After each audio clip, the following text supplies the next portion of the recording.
Good morning, TFR. Good morning.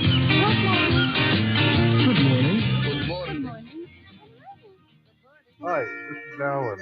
I like Ironworx because it's where everybody knows your name, and they're always glad you came. I love Ironworx with Josh, Walt and Zack. It's like sitting in your front room having a cosy chat with your best friends. Hi, it's Diva here, and I just want you to know that Ironworx with Josh, Walt and Zack, it's definitely my favourite dose of reality. Come join the family and keep it flat. Why sleep in when you could get your dose of iron in the morning? Listen to the Ironworx on TFR. This is Enlightened Dawn. Roses are red, violets are blue. Iron Realm Media is the best on the planet. To this show, I will forever be true. You guys are truly the best, and I love you guys. I'm so thankful to have you in my life. Do you like listening to space letters from Never a Straight Answer?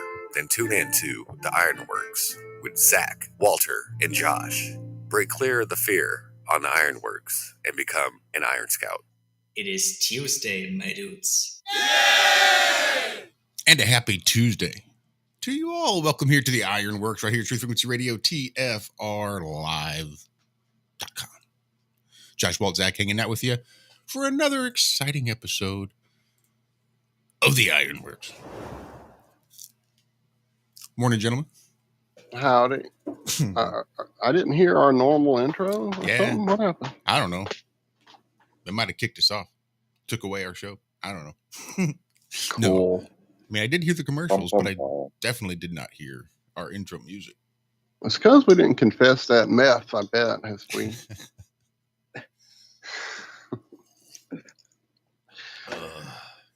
You should. So how was your weekend, Josh? Nuts. Anything exciting? Well, let's see. Last week, because I don't have a car, when I eat my lunch, I basically just go out to the parking lot and sit on like one of those parking curbs so I can like look out in the sun and get some actual sunlight instead of being cooped up in the building all day or hiding in the shade of the picnic tables. I go out, parking lot, eat in the sun. Great. On Wednesday, it was so hot, I was sweating sitting there in the parking lot eating. On Saturday, I woke up to about 1.5 inches worth of snow. So there's that. Yeah. Well. And then I woke up this morning to about another 1/2 inch, 3/4 of an inch of snow. So it doesn't last long, but damn it seems like it's coming early. Yeah, this is pretty early. For the second snowfall of the year with accumulation? Yeah. Doesn't bode well.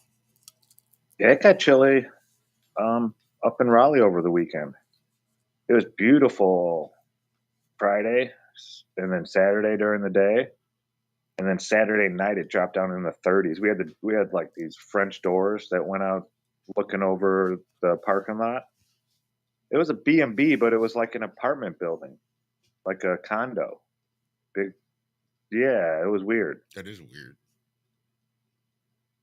But yeah, it dropped to like 34 degrees. We had the doors open because it was so hot in there. Oh man. Yeah, I was freezing my toes off when I woke up at 3 a.m. to go close the door. Yeah, I bet. Yeah, it definitely got chilly. How about you, Walter? How was your weekend?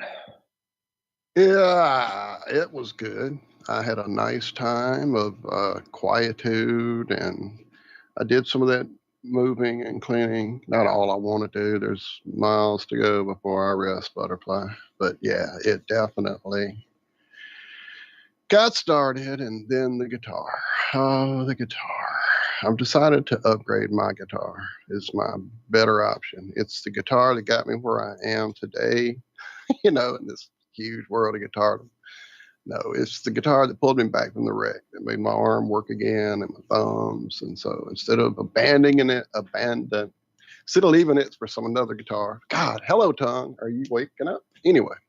Hello. Yeah, I'm just going to get some stuff, a new bridge, some locking tuners. Eventually, I'll get a new pickup configuration and when I'm through, it'll be just a beast. I've done a bit of research, and it's kind of made that way. This particular model of guitar is made to be upgraded, which I didn't really understand when I got it. I just got it because it looked good, felt good in my hand, and that's how I've gotten every guitar I own. Is picked it up and it felt like mine before I even strummed it and knew it was mine, and it was. So I'm going to take care of her and make her happy. I'll let you guys hear it when I want to get it roaring again. But yeah, just a lot of that, a lot of guitar research. Oh, I did go down a deep rabbit hole trying to find a book that was published in 2018 that apparently has disappeared off the face of this whole plane we live upon. It's not anything you guys care about, but just one of the guitar players I like apparently wrote a novel. Thought it would be easy to find. It isn't. It doesn't exist anymore. So I'll find it one day. Mark Tremonti, the guitarist for Alter Bridge, wrote a novel for his 4th solo album, a whole concept record apparently. So I thought, oh wow, I didn't know that. Let me find this novel when I found that out. Because I've been listening to the music for like years now and thought it was just a great album. And then I found out it had a book connected. So, and now you can't find it. Anyway, so I went down that rabbit hole for like a day and a half of like signing up to search sites and shit I never do to find stuff. And yeah, it's not out there. If anybody has a copy though, shoot out one to Walt. A Dying Machine. Mark Tremonti and John Shirley, co-author. But other than that, that was it. A lot of guitar. I did receive a little surprise package in the mail from good friends at Grounded Extracts. Love you, James. Love you, Nance. You guys rock. Hug that big family of warriors y'all are creating over there for me. Thank y'all so much. It was definitely needed. Brightened up my weekend. Yeah, that How was your weekend, Zach? That's what I can't wait to hear about. Goodness, dude. I was blown away by the production quality.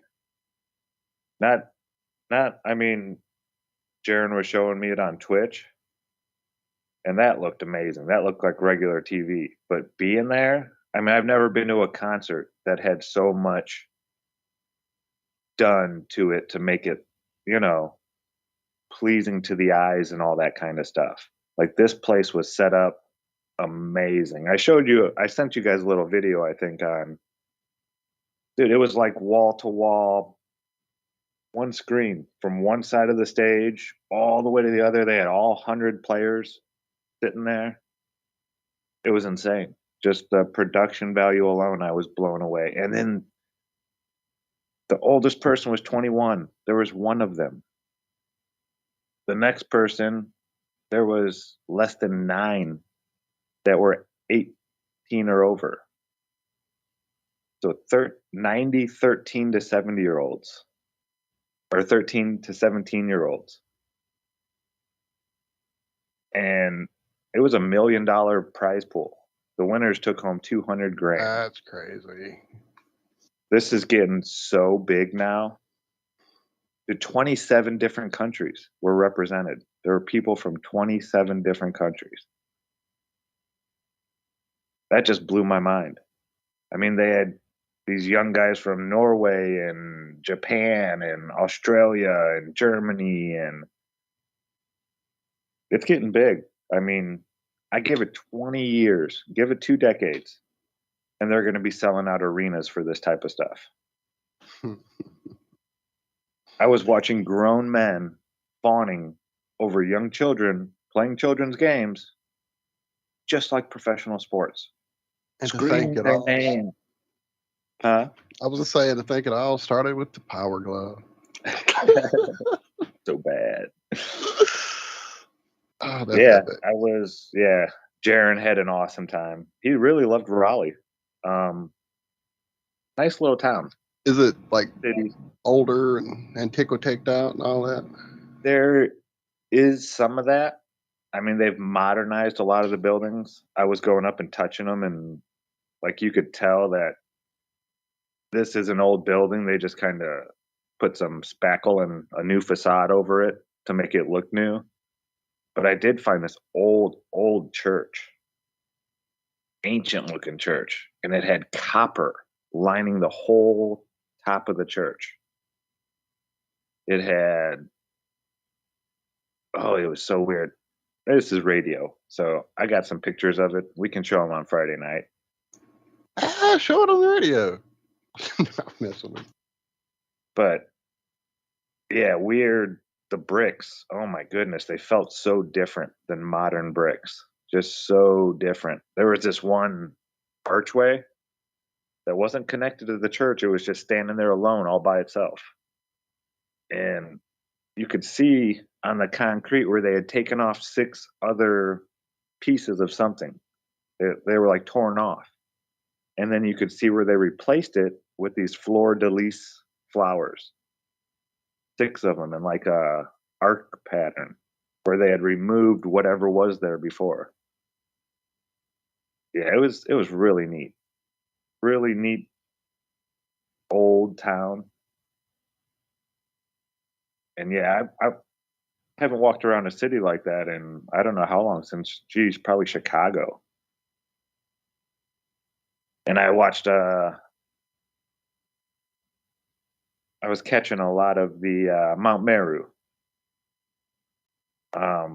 Friday night, Marty Leeds talking about square in the circle, and Austin as well talking about square in the circle. And dude, I was seeing that symbolism everywhere, all over that city. All of their statues, all of their monuments and whatnot, they just had these little squared circles like all over. I got some pictures of those too. I'll bring them in Friday. But yeah, it was a nice little city. A lot of foot traffic, not like New York City foot traffic, but a lot of people walking. Most of the people were pretty nice. I'm just not a city type of guy. I need my trees. And oh man, did I go hang out with some trees? These trees were old. This was like an old park, like a really old park. Trees that Josh, Walt, and I couldn't get our hands around if we were holding hands. Yeah, these were some big old trees, and I was just giving them all a high fives, and yeah, it was fun. I was just really blown away by and how good these children are at these games. Like, my eyes were having trouble keeping up with what they were doing, making the players do. Because we don't play this. When Walt and I play, and Josh, there's 2 different modes when on Fortnite. There's the build, and then there's the 0 build, where you don't have to worry about building and this and that. But in the build, this is what this was. You go around and you break stuff, collect the materials, and then you can build like a building around you while you're fighting. And they build these buildings in like 1.2 seconds, like all the way around them, a roof on top. I was flabbergasted how fast. I know when we like hopped into those kinds of games just 1 or 2 times with was it Austin? Yeah, Austin. Awesome Austin that was doing some crazy building. And of course Sebastian, my God, my nephew. I mean, on those surveys it always ask if the game Fortnite was to become a person and walk through the room, who would that person be? And it's always my nephew. Yeah, he's nuts with that building stuff. He can throw one up in half a second like that. And it's like, what? Huh? How'd you do that? I can't even turn a piece in the air the right way in the time he's built a whole structure. So yeah, it's nuts. Well, I'm excited for you, man. I have no concept and clue of how big it had gotten myself until I kind of got back into like Halo a little bit. And so like every few weeks they would have a thing in the game to tell you they're doing some Twitch streaming for a certain type of whatever for them, I guess, finales and championships and whatnot. And so I would click over there because they would give you a free skin for your rifle or whatever, just like Fortnite does. And so I would watch their crap for a little while. And it, like you said, it's way high production, way blowing away the boring old football, whatever. Of course, I never liked football anyway, but yeah, it's definitely something to watch. But I can't even imagine the energy in their place, just craziness. Oh, man. Frantic. The coolest part was, I don't know. It was neat seeing Jaren hanging out with his people. Yeah, in his element. Yeah. Dude, That's there's what's like up.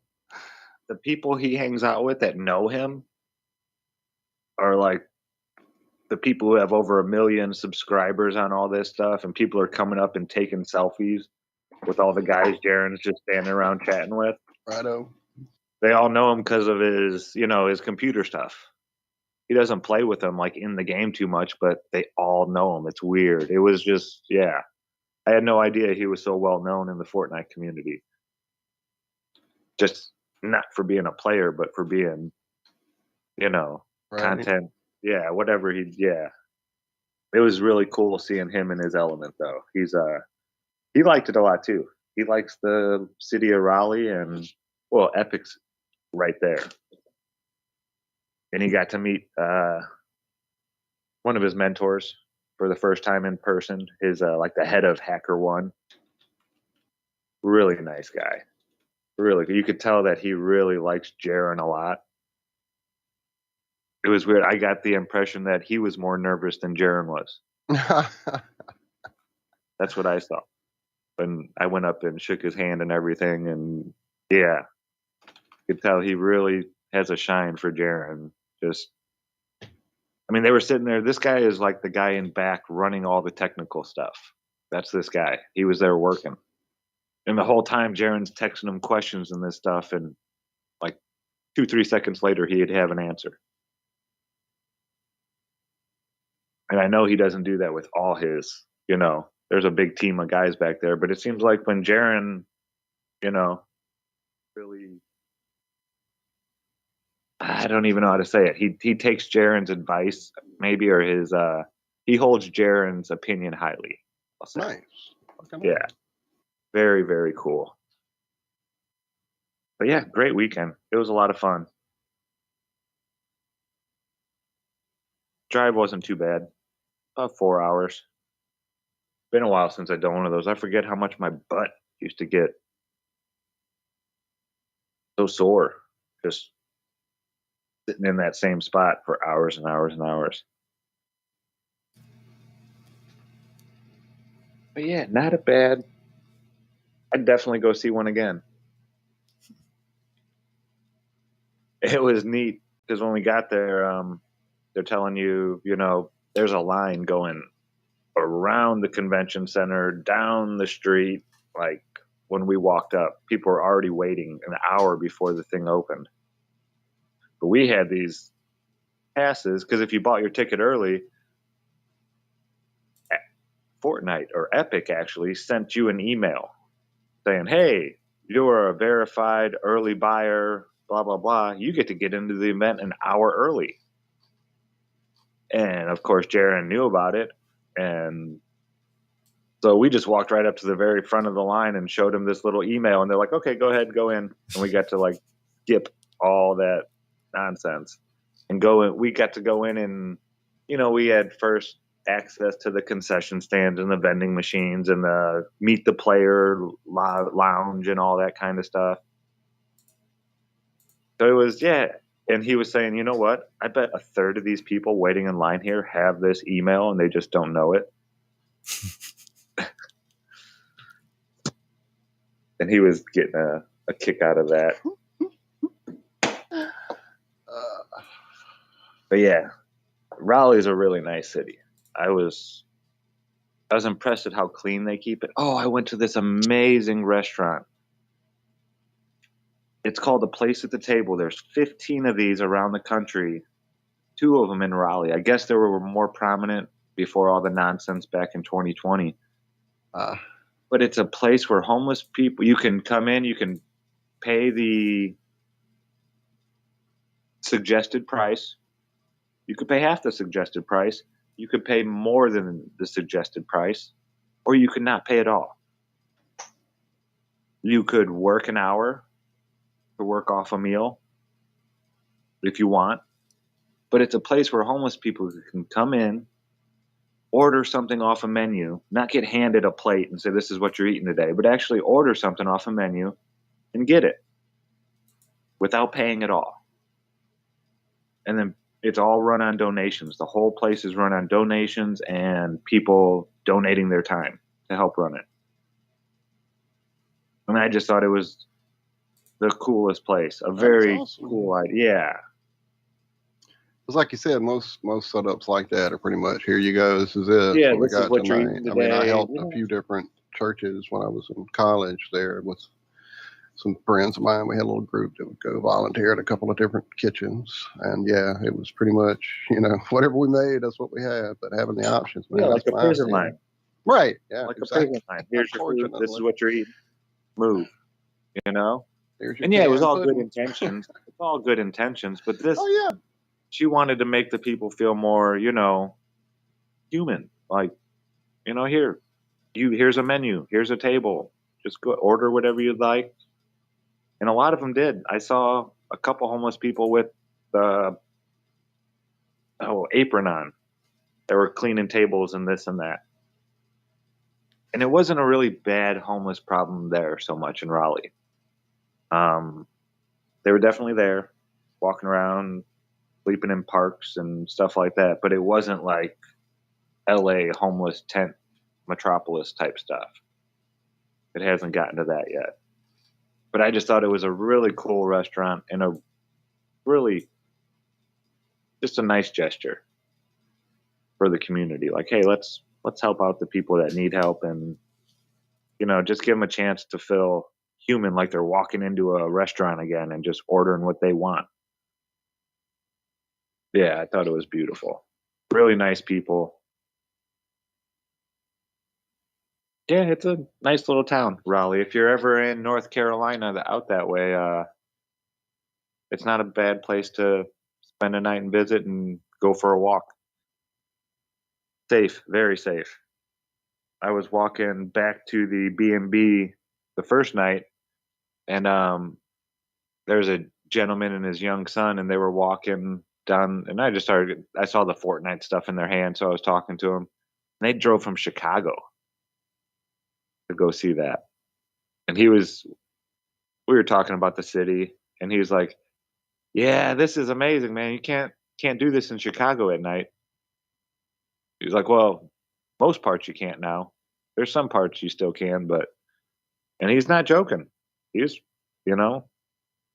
certain cities, it's dangerous to just go walking down the street at night. And Raleigh did not seem like one of those. It wasn't really a big city, but it had the big city feel to it, a lot of people walking, a lot of big buildings, stuff like that. The one building that kind of freaked me out, AT&T building. Huge building, enormous. Wow. Go right ahead. Explain that one, because I want to touch on that too. Every window had been bricked up, even the ones that were like 4 stories up. This was an old building. And even the windows that were like 4 stories tall were all bricked up. There wasn't a window in this building, and it was enormous. Damn it. That's crazy. Always beware of windows with no building, or buildings with no windows. So when my dad and my stepmom got together, we were about 7. I was 7, going on 8, and we would come for visits, like holidays, Christmas, summer, whatever.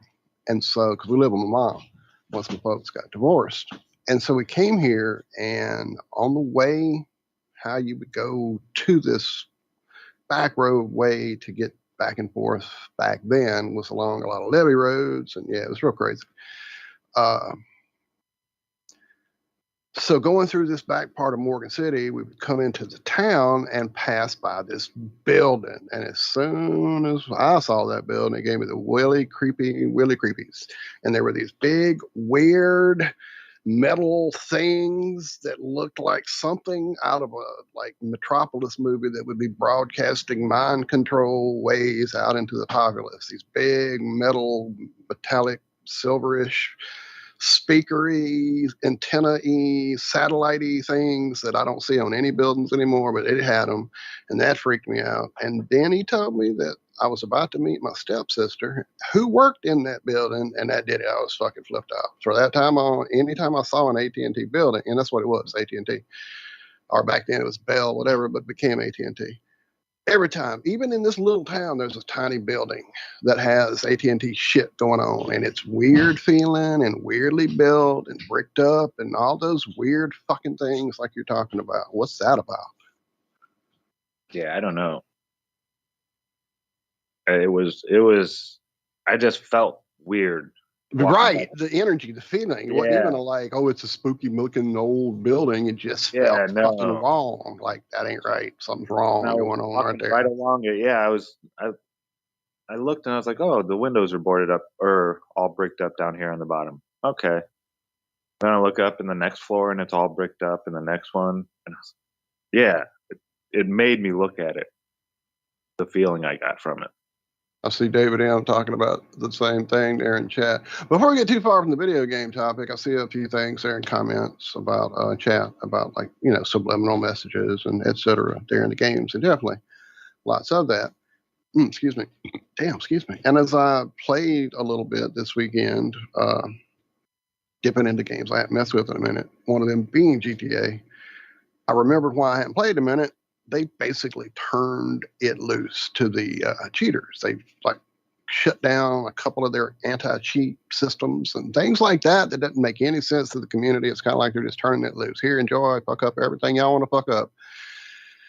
Because, I mean, they spent so much time shutting down these companies that are putting out these God mode menus and all that stuff. And then suddenly, no, y'all go crazy. So I got in there and played for a few minutes and had kids that were, you know, just completely unbeatable and unshootable. And it's like, why are you playing? What are you getting out of this game?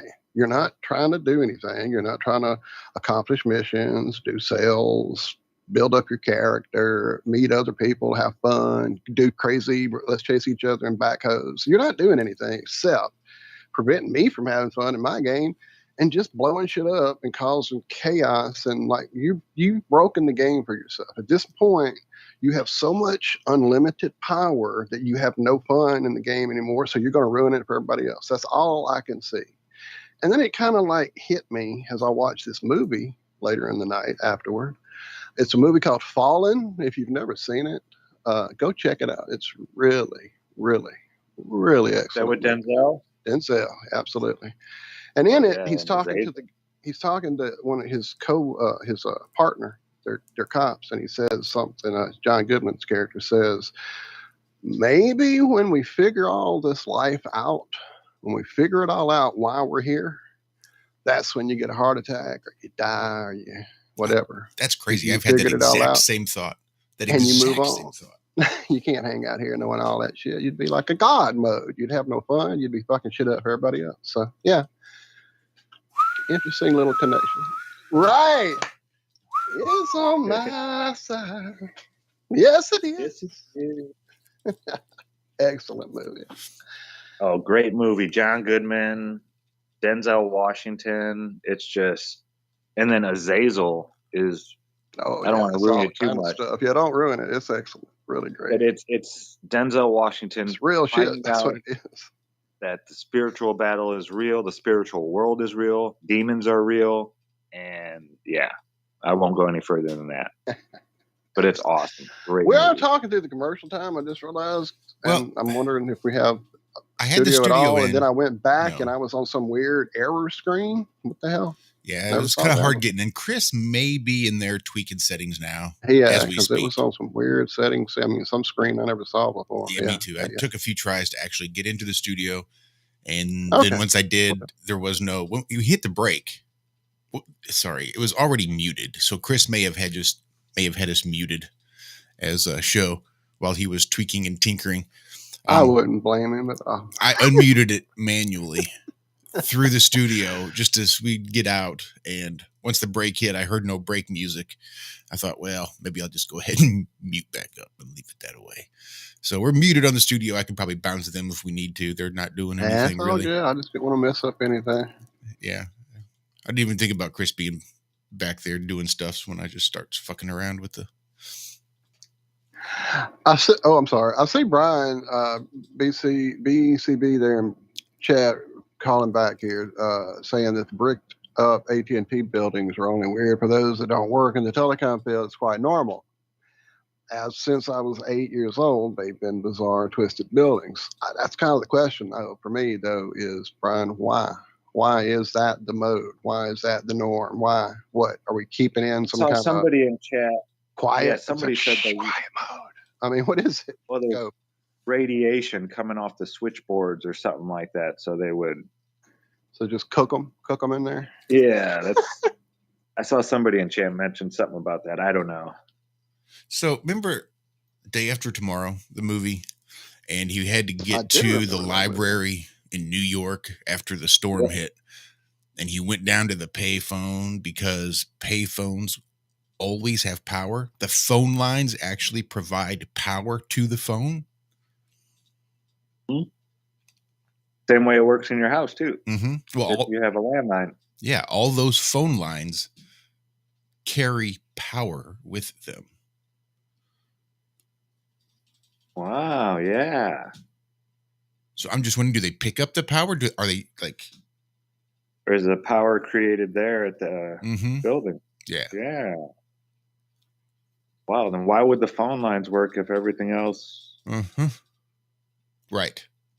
If they hit with like all the power and the entire planet's gone, but the phone lines still have power.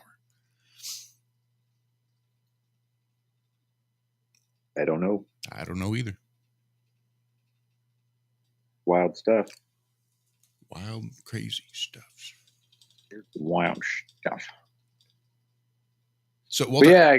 Sorry, go ahead. Go ahead. Sorry. Well, I was just going to say that I, in my obstinance, tried to find a copy of the book Walt was looking for. Not that Walt doesn't know how to run a search, but I just thought, surely there's got to be a copy somewhere.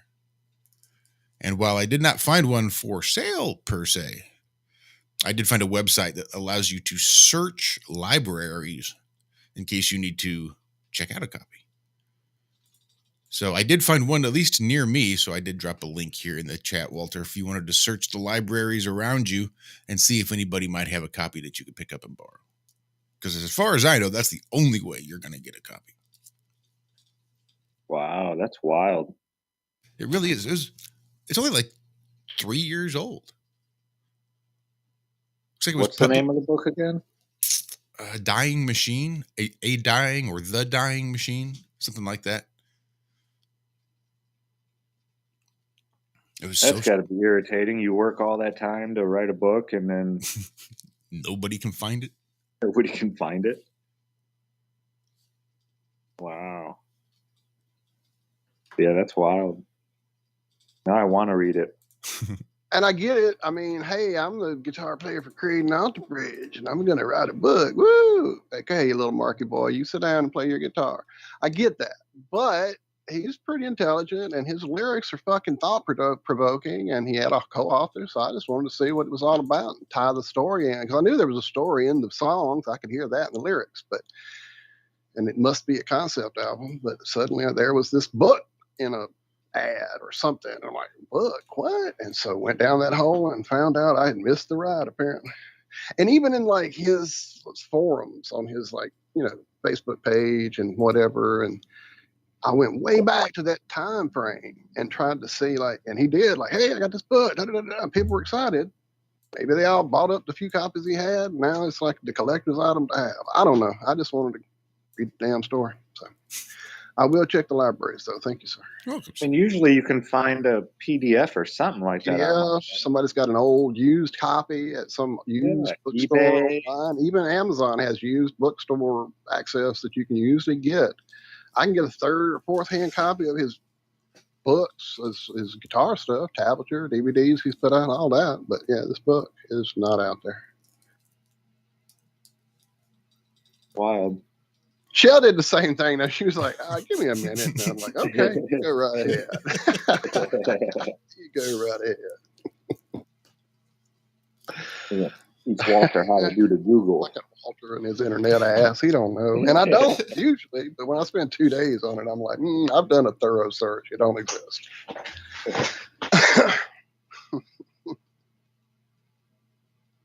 Good stuff. So what happened over the weekend? Did I miss anything? Anything exciting happen? Dude, you heard my excitement. That was it for me. I didn't even, I completely flaked on.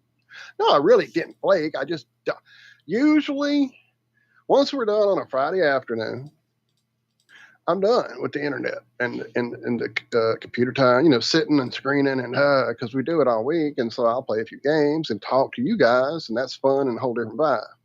But I don't just go sit and watch YouTube for days like I used to. And I just do so much time on it that I don't spend as much time watching it like I used to. If somebody's got a show that's live as I'm going by, I'll pop in and check it out.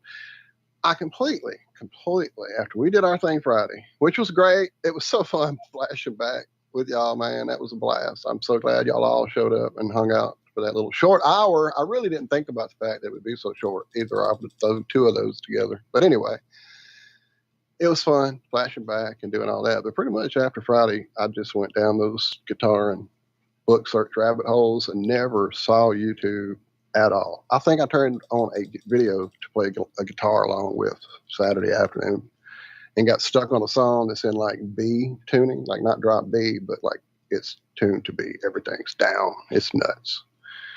So I'm sitting here with rubber band strings slopping around on my neck, trying to learn this riff and keep it in tune. And it's really hard. So that's a lot of where I went and never saw anything related to Mount Merritt. So fill me in. And what did I miss?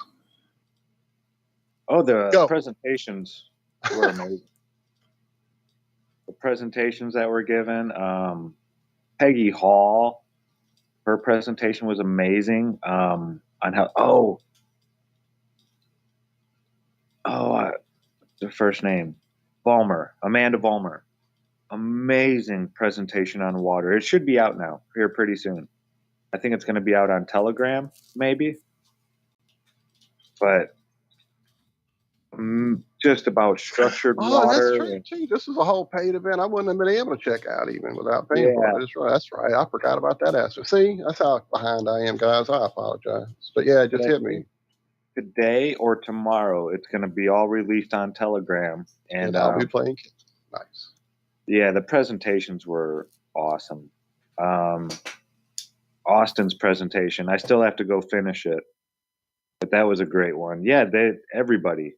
Caleb, the TikToker, was there with Dave doing a thing. It was, it's neat seeing the younger generation grabbing the reins. And, we've been doing this for 8 years. I actually got to talk to Caleb. Dave started a FE clock app call, like a group call. And I jumped in just to see what he was doing. And it was just him and Caleb sitting there. And Caleb's like, oh, we need to do this. So we need to do, it's like, yeah, but that's the thing with people like us that have been at this since 2015. I mean, there's not much we haven't covered or done or, we've beaten this horse so dead. If we just take a gyroscope and set it really slow, we'll downstep the speed, you see? It's not our fault. You can't go find this stuff. You can thank YouTube and Google for that, but we did it. It's there. It's, we had 8 years to do all this stuff. We did it, but I was like, that's why we need you guys, because we're all tired of talking about the same thing every day over and over and over again. So we need you guys to come out and start sharing it with all the people your age. But yeah, just seeing the excitement and the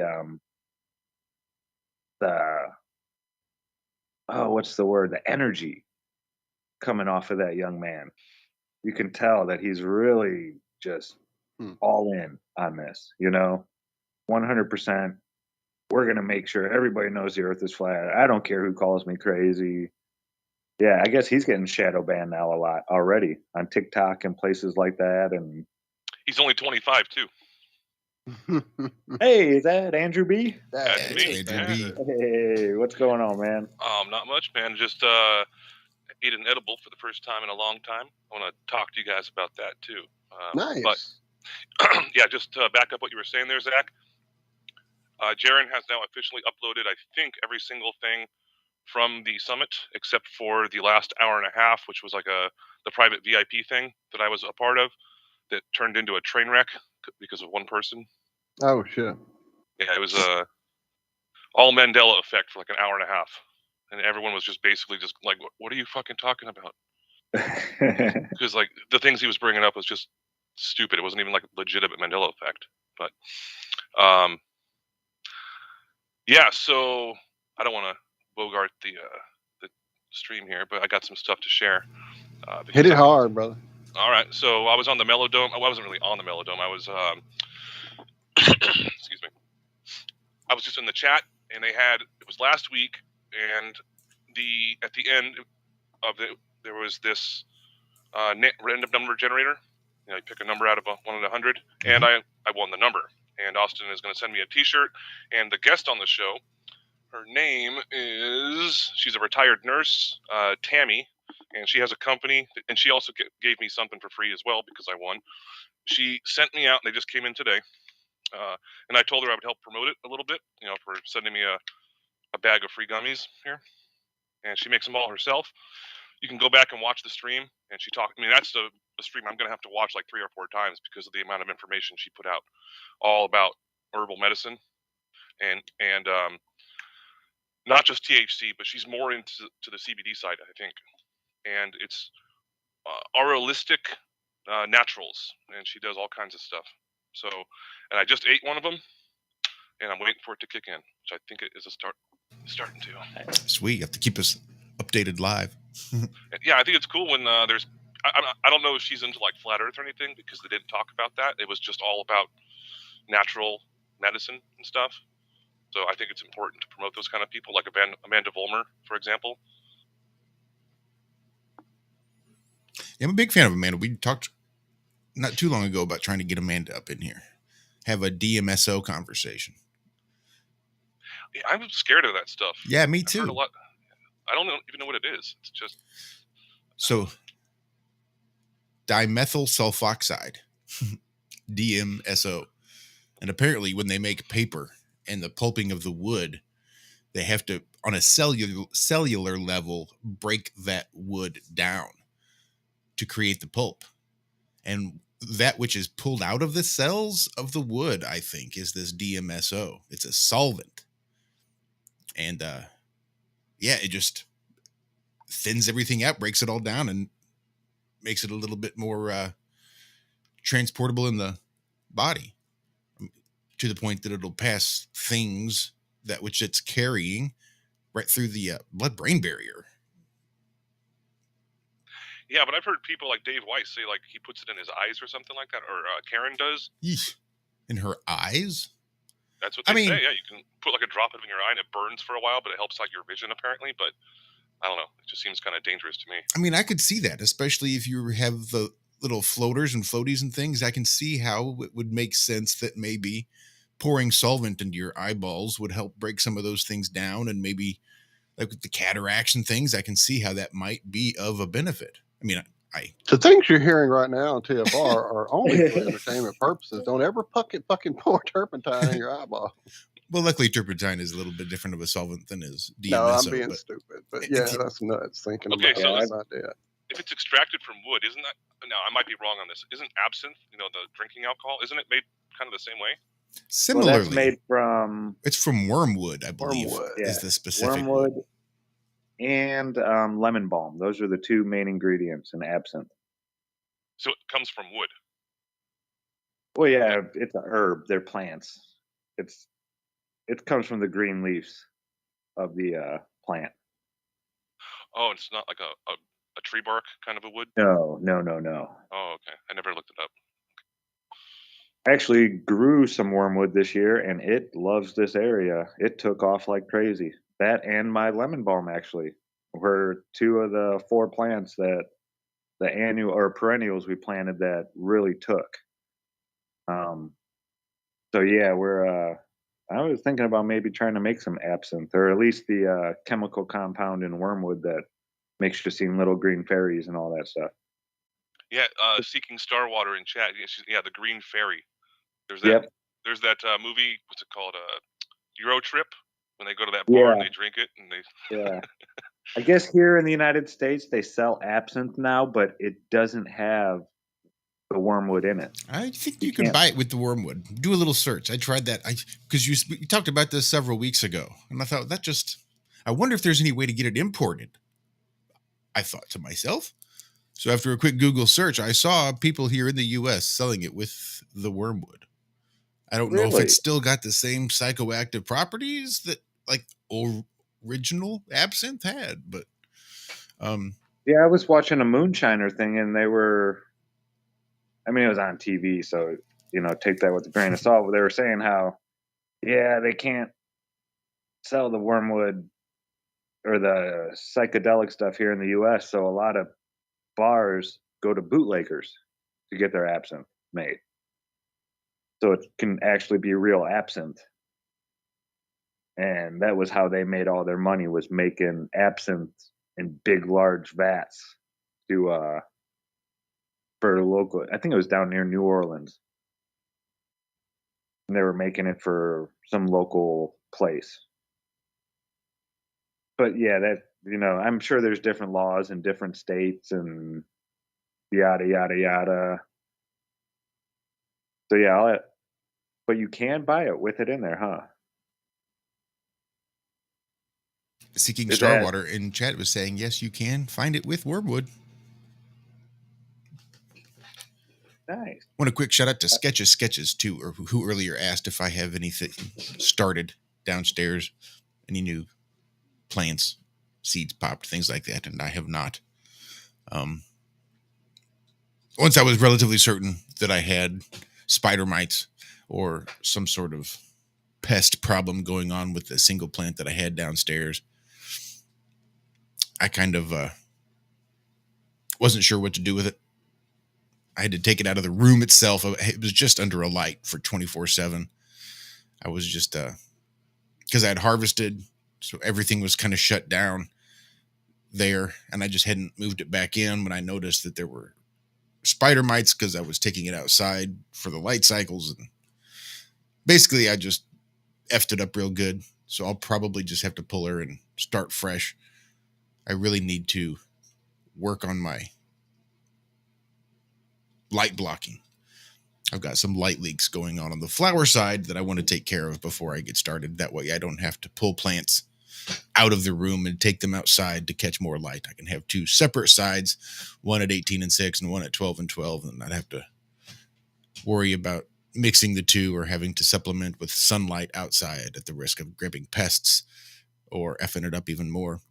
But until I get started, I've got to figure out how to get my pH on the soil down, because I'm trying to reuse as much soil as I can, because soil's effing expensive and it shouldn't be that hard to amend with compost and bunny poop and hay and such. So that's what I've been doing. As soon as I figure out how to properly read and then adjust the pH in my soil, I think it's a little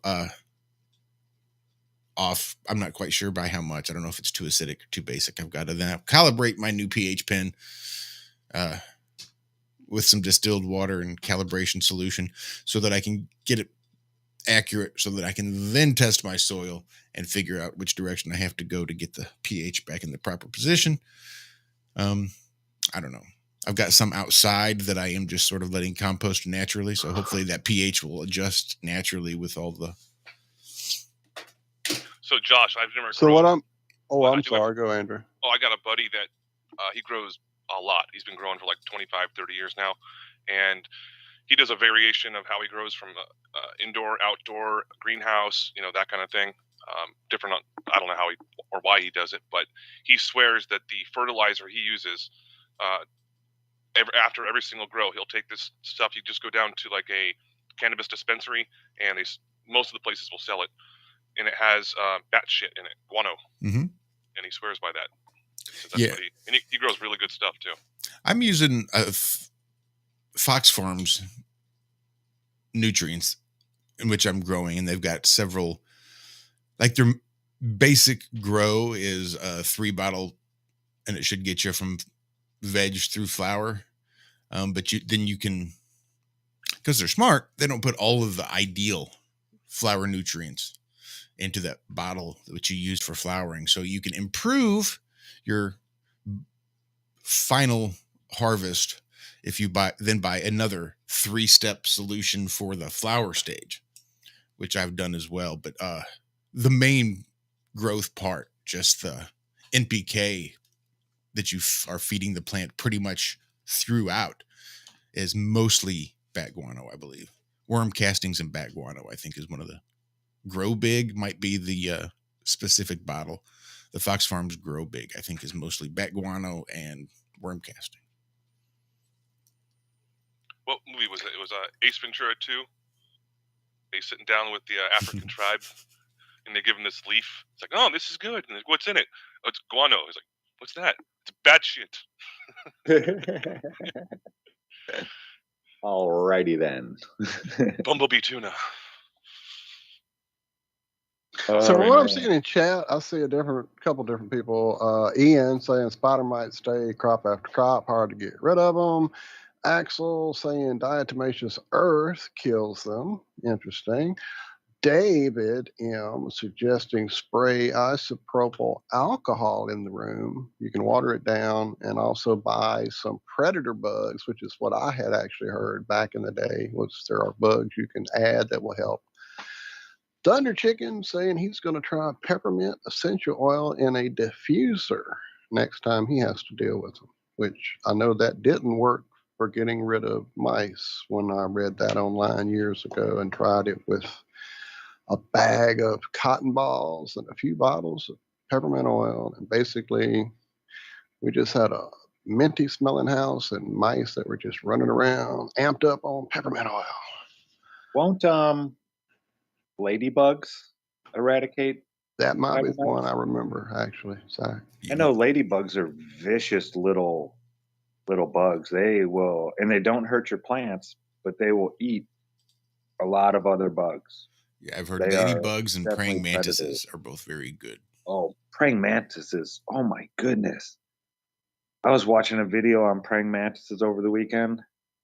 Praying mantises eating birds, killing snakes. This one, it was like a 2.5-foot snake, not huge, like a gardener snake, but a praying mantis had this thing, was sitting there eating it. I mean, praying mantises are, dude, I don't ever want to meet a praying mantis my size. Yeah, they are like super strong. I, for one, welcome our insect overlords. They might already be here. Yeah, check out. Oh, I read another cool Hattie article. Bob, baby. Hattie Bob. Oh, wait, those aren't insects. I didn't know that this was an argument going on in the biology world, but apparently it's been going on for a while. I went back and looked, and there's articles saying, yes, humans do photosynthesize. And then there's other articles, no, of course we don't that's just plants. Then there's other ones, okay, these animals are using photosynthesis. When are humans? And then I just saw one that was just released last week. I can't find the article for some reason, though, saying how, yes, the production of melanin is a form of photosynthesis. It gives us all kinds of extra energy. And imagine that the sun gives you energy. Right. I'm wondering, how can you argue the fact? Like, even when your body is synthesizing vitamin D through sunlight exposure, that's light synthesizing vitamin energy. Photosynthesis. I mean, it's I don't know. Big shout out to David Weiss in chat. Great job this weekend, man. I thought it went really well. Yeah. Big shout out. Dave's going to be on the Stu Peters show later this week. Yeah, we're having a little discussion about that very thing in chat right now. Apparently our good friend Walking Axel, what's up, lady, put a video up just a minute ago because it had no views when I went and checked it out with our good buddy there, Stu, and apparently some little strange anomalies around his eyeball region there. Go watch it. I'll dropped it in the chat again for David, who got a little confused by my comment to watch that guy. Is Stu Peters the guy that was promoting the snake venom in the water thing for a while? No clue. This was my first exposure to the guy. Is this video and comment in chat? I think you might be right, Andrew. I'm not entirely sure. Yeah, he had that. He wasn't promoting it himself, but he was. Well, I guess he kind of was. He had the doctor that made the claim. Like, he was on the show, and I watched a little bit of it, and I just got bored and just turned it off because it seemed so ridiculous. But yeah, I think that was him. Yeah, he was promoting this video, I guess, coming out sudden.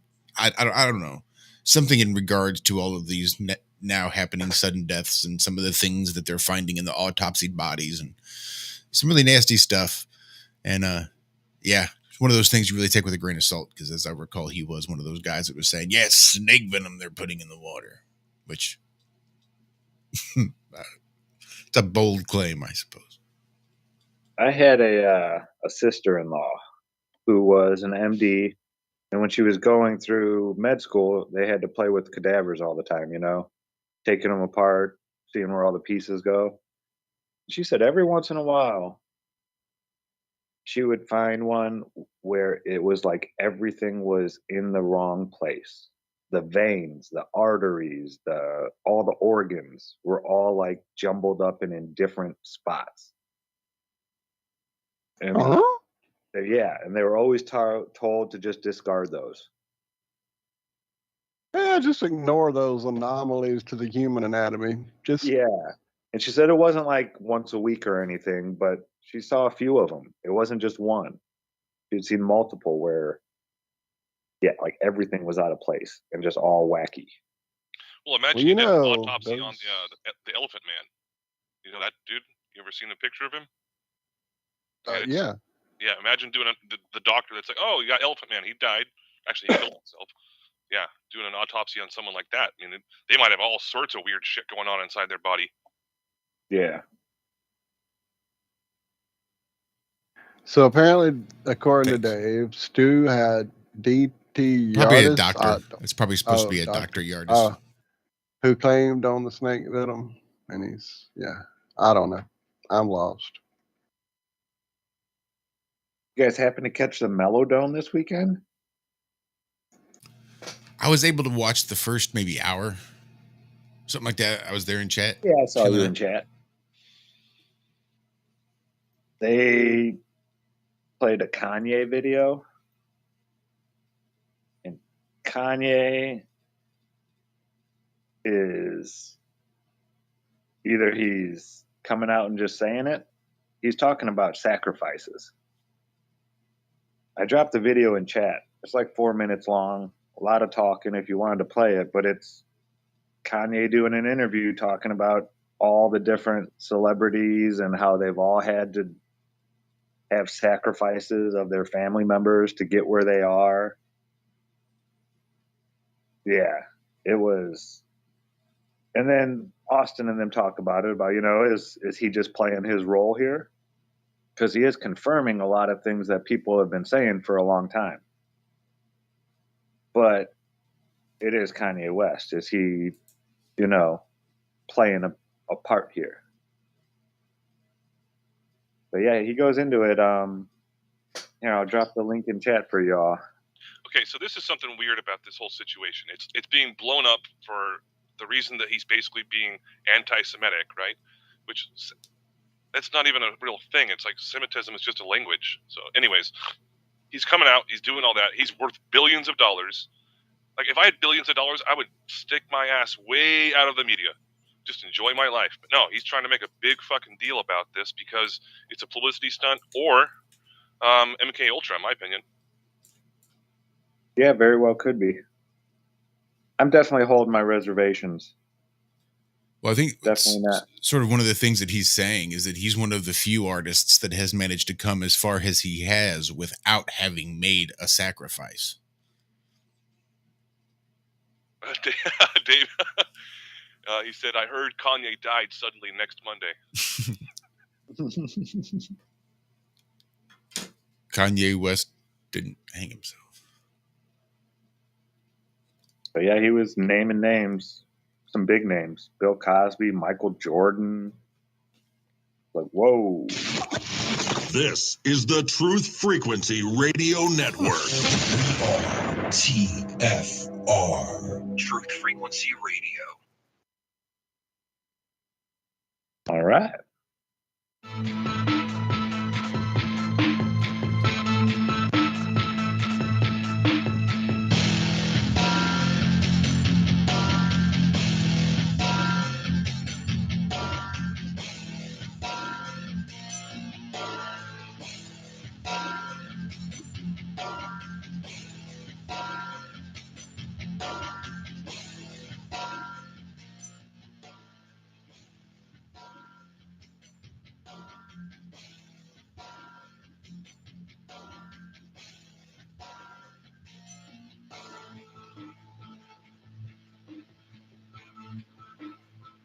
Good morning. I'm here. Wake up. Wake up. Wake up. Wake up! What is dark matter? Okay, we don't know. That's great. That's why it's called dark. It's exactly. Everyone knows all reputable information comes from random people on the internet. Tell me things, internet. The earth is flat. It's like school in your hand. Okay, dark matter is something we do not know what it is. We believe the dark matter is there, but we have never detected it. Well, what I'm afraid of course, is that there is no dark matter out there. There was one? There is no dark matter out there. We need to think really hard. Ladies and gentlemen, Alex Jones here. You're listening to Iron Realm Media. I listen all the time, and it's the best truth show out there. Forget about the mainstream lying. Get your weekly dose of iron. Realm, that is. Stay woke, folks. Hi, this is Alan. I like Ironworx because it's where everybody knows your name, and they're always glad you came. I love Ironworx with Josh, Walt and Zack. It's like sitting in your front room having a cosy chat with your best friends. Hi, it's Diva here, and I just want you to know that Ironworx with Josh, Walt and Zack, it's definitely my favourite dose of reality. Come join the family and keep it flat. Why sleep in when you could get your dose of iron in the morning? Listen to the Ironworx on TFR. This is Enlightened Dawn. Roses are red, violets are blue. Iron Realm Media is the best on the planet. To the show, I will forever be true. You guys are truly the best, and I love you guys. I'm so thankful to have you in my life. Do you like listening to space letters from Never a Straight Answer? Then tune in to The Ironworx with Zack, Walter, and Josh. Break clear of the fear on The Ironworx and become an Iron Scout.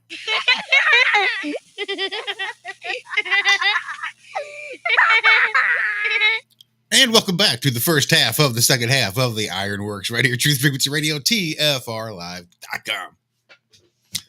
That's my favorite kind of commercial break. So, I heard something else that was kind of wild yesterday. Haven't seen anything. I just tried looking for it. I can't find anything, so take this with a grain of salt, folks. But I heard countries over in the European Union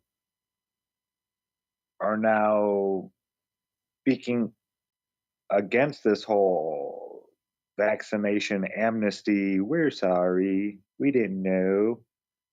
And they're saying people need to be held accountable. And they are bringing up all the numbers of they can't hide these mysterious deaths anymore. People are starting to ask questions. Like, why were all these people that, went along, why are so many of them just dropping like flies all of a sudden? Healthy, young people. And yeah, they're starting to call for, heads to roll over there, which is awesome. It needs to be done. It's just, I don't like saying it without seeing it, and I'm not seeing anything.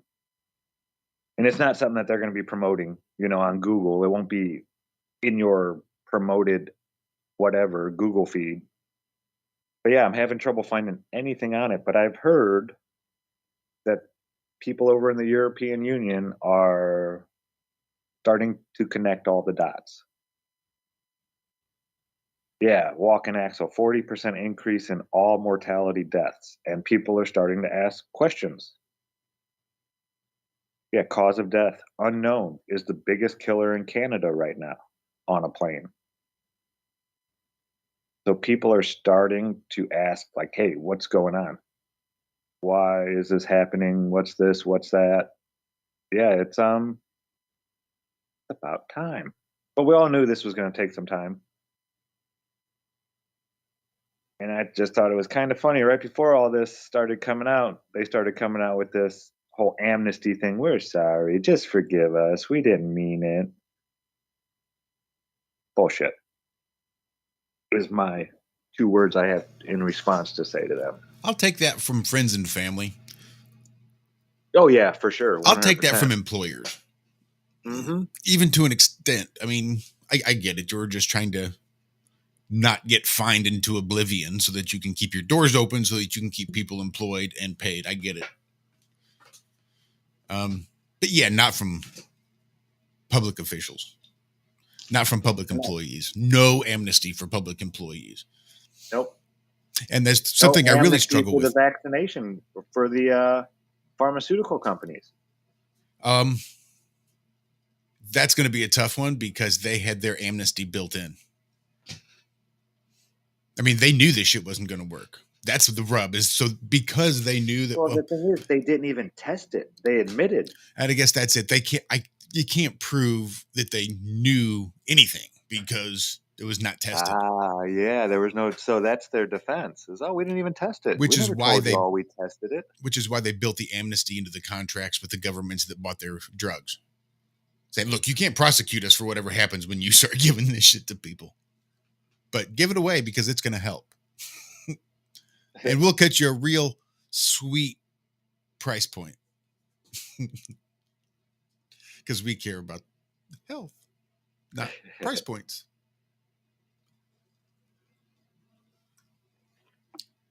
Yeah, so it's going to get interesting, I think, with all this. Because people are starting to realize that it was all a sham. You know, even the news is starting to say, yeah, well, we, kind of feel bad for trying to make everybody do all this stuff when they really didn't have to, and we kind of overstepped our bounds, and we're sorry. We just want you to forgive us, and let's just move on. And next time, why they're doing that, right? Huh? Because they're gonna get sued, and they're just like, oh shit, sorry, we know we were lying to you, but please forgive us. That's what otherwise they're gonna get their fucking ass sued. Yeah, and again, what's gonna happen. How do you prove any of it? Well, we were just doing what the pharmaceutical companies were telling us. Yeah, so there's something very interesting. Someone put this in a Telegram message, and I'm surprised this hasn't been just spammed all over the internet so far. It's a website. I don't know who did this, but it must have taken quite a while. They sent out FOIA requests to every single major pharmaceutical company in North America. Virology Center, asking if they have any proof of this beer bug thing. And none of them could provide any evidence. And there was like hundreds and hundreds of these locations. No, I remember that. In chat. I think it was like from even everywhere, all the different countries they were sending out, from the UK to Canada to the US, and getting basically the same answer. The issue I have is it's a can answer. So, like if you were to send that same request to the Department of Motor Vehicles, the Department of Motor Vehicles is going to send you basically the same answer that they get. Because you're either asking the wrong question or you're sending it to the wrong person. It's not worded correctly. These are really basically a canned response. So unless the wording is in such a way that you get a positive response and get that information returned to you, any negative response is basically worded the same. And that's the only issue I have with that website, is because I don't necessarily know that. Which website? The one that I just posted? Or the one that I saw. I haven't even had a chance to look at the one you posted, but I did see one a while back. that had done basically the same thing. So it'd be really hard to go through case by case and say, okay, this is the information you want, and this is the very specific governmental department and agency in which you need to ask this very specific question in regards to the isolated strains, and hoping that somehow you get the medical terminology right and everything just perfectly so you don't get that same canned response. Well, I went through and read quite a bit of it. They actually show you the actual documents, like here's the email, here's the response, and they ask basically the same question every single time, but every single response they get is slightly different. Some of them are like really avoiding wanting to admit it, that they don't have it. But they're like, oh, we can't really provide you any of that information right now. And then it's like a generic, like, fuck off kind of a thing. And then other ones are like flat out, no, we have never isolated it and have no evidence whatsoever, just fully admitting it. They've never. So the request was actually admitted to. But anyways, yeah, that's a deep conversation. I don't want to get any of you guys in trouble. I think we'd be all right. I mean, we get hit all the time. It's almost once a week for the past several weeks. We're getting hit with something. If it's not an actual community guideline strike, it's just somebody saw that we used something they used, like, oh, well, we want to either get a piece of that revenue, which we don't monetize our videos anyway. So, or they just want to follow the analytics, which may be the case too, given that we have flat earth and stuff in our title, and so many of the AI bots pick up on the huge viewership of flat earth tagged videos, regardless of what YouTube does. And they will include flat earth hashtags and meaningless things. My Google Alerts sent me a message the other day, and I was looking through, and they're like the free graphics websites. It's like freepick.com or something, where they offer, this was, I think, like Earth Day graphics. So you could set up and use the graphics for Earth Day business cards or anything you want, put these little graphics for Earth Day. And they included flat earth in the list of tags for this set of graphics they had. I just thought it was interesting. All the shit you find with tagged as flat earth that is completely not flat earth related these days. Zach, you still catching videos in the YouTube search bar that are trying to hijack the flat earth hashtag? Oh, yeah. There's more non-flat earth related stuff than it has to do with flat earth. Still. I believe it. Yoga, a lot of news companies are now putting flat earth in their search tags. Well, again, I think it's these programs that will just maybe generate a list of the most used hashtags on YouTube. And they're like, here, use these, or it auto tags the video for them with these tags, or it's the whole video they're creating is generated in the software that auto populates tags for you. But either way, somebody is seeing that that's the tag that gets views. That's the tag that's got views for almost a fucking decade, regardless of whether or not YouTube wants to admit it or not.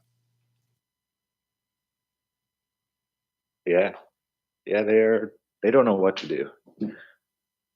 It's and it's because of people like that Flat Fellow and Austin Whitsitt, and YouTube, we can only go so far. But they can't stop us from going out and talking to the people on the street. That's why it takes a community to do this. It can't just be, people like us talking about it, people like me doing tests and things like that. It takes a community to wake up the rest of the world. And everybody's doing their own part, I don't know anybody out there that does it all. So we need all these people to, I keep thinking about all those closet flat earthers out there. Where are you at? When is it going to be time for you? And that's what I've been thinking about. Not when is it, but when it is, the cascade, right? They're staying quiet because they're still pretty much in the minority, I'm sure that they feel. But once it gets to be so widely accepted that all those closet flat earthers, it's going to be like blue dot crazy. It's going to be one of those days where it's just like boom, boom, boom, boom, boom, boom, boom, boom, boom, boom, boom, boom, boom, because everybody's like, yeah, okay, yep, that's me too. Oh yeah, me too. Oh, I've been into this for years, and pretty soon it's going to be like the new cool thing. Well, don't forget too that Mark Sargent did a really good explanation on this in one of his longer videos, and he talked about how what would be the repercussions if all of a sudden all governments had to admit they knew the Earth was flat, and like the majority of society all of a sudden is like, oh crap, the Earth is actually flat. What would happen? Universities would have to shut down a lot of departments. The stock market would probably crash immediately.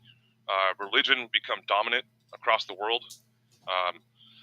There would be all sorts of, all the major like long-range telescopes would probably just be fucking torn down. All these, like the Lucifer telescope. I would hope not. I would hope not, because they're still looking at something. You're still looking at the fucking firmament. You're still looking.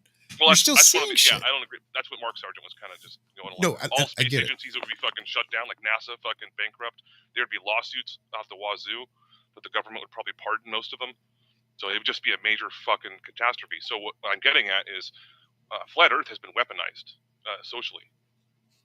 If you think about it, they know this is actually a social weapon. It's not that we're trying to. It's just the fact that it's the intention of trying to do good in the world and wake people up. And they can't have awake people, because if you're awake, you're not really a zombie anymore.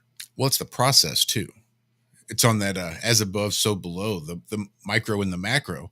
When you look back, or when I look back at my awakening process and all of the hundreds of people that we've talked to over the years, and that similar story of the waking up process, there's anger involved. You get pissed at some point when you think about all the lies you've been told, and the lies that they're still trying to propagate out there, and making people less intelligent, minimizing their ability to think for themselves. And you get pissed. And it's one of those anger issues you have to work through. And I've said for a while that that's why I don't want everybody to wake up to the flat earth at once, because they'll all start working through that process at approximately the same time. And a lot of them are going to hit that anger stage at approximately the same time. And that wouldn't be a pretty picture. Yeah, and go back to the Matrix movie when Morpheus was basically, I don't want to try and reference movies too much here, but everyone's seen this part of the movie. He says after a certain point, they don't wake people up anymore out of the Matrix because their mind can't handle it, and they'll just go crazy. And I think there's a lot of people like that are here today. Like yes, sir. Like Professor Dave will never admit it, because if he did, he'd probably just commit suicide all of a sudden. Well, even think of, again, going back over the years and the people that we've talked to, there is a small percentage of people that don't have that mental wherewithal to be able to expand their minds enough to be able to start to consider it, or are sort of teetering on that brink of sanity, because they are just, it's a fine line between genius and insanity. And sometimes that's enough to push them over the edge. And again, I think there are enough people out there that are driven, if even unnaturally, to this point of mental delusions, from extreme political points of view, extreme cultural points of view, that false dichotomy, those two far ends of the spectrum, I think could really be classified as mental illnesses. And once those people see it, I think that that could be pretty dangerous too. I think it's enough to push a small percentage of the population over, but when it's done en masse, that small percentage equals quite a few people, and that's pretty scary.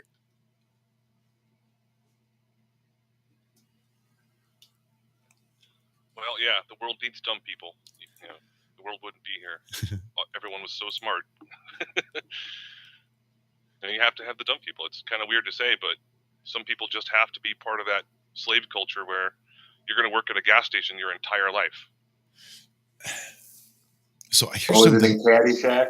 when he's talking to the judge about, yeah, but I just don't have enough money to go to school and pay for it. Yeah, well, the world needs ditch diggers too. That's what he tells them. Yeah, it's true. So I learned something interesting. On Saturday, we took the bunny speed dating, trying to find her a bond mate to spend time with when we're sleeping or not here at work.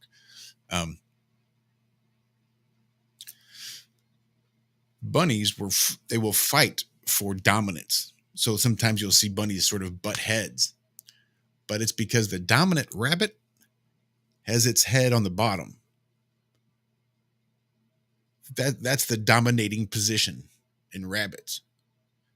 Like in dogs and everything else, you always think because they dominate by going over. I'm bigger, I'm stronger, I'm tougher. I'll just rest my head on your head. I'll rest my head on your back because I'll turn around and I'll mount your ass because I will dominate you. Whereas rabbits fight for dominance by trying to get under the other rabbits. I thought it was really strange, but then you think they're prey animals. All of their attacks are coming from above, right? That's why they react the way they do, is because they're trying to avoid dying all the time. So yeah, dominance is going to be at the bottom of the pile because that's just bodies for foxes and hawks and everything else to carry off before they get to you. Yeah, dominant lead bunnies on the bottom to be the last to go. He's going to stay like warmer. Humans on top of the hill, right? The richer humans all live on the top of the hill because, shit rolls downhill. Yep. All the water's going to roll downhill. All that natural disasters happen usually near the bottom more than the top. But in bunny world, it's a little different. Yeah, all the danger comes from above. So yeah, I could see that. That's interesting. The bottom is the dominant bunny position, safest.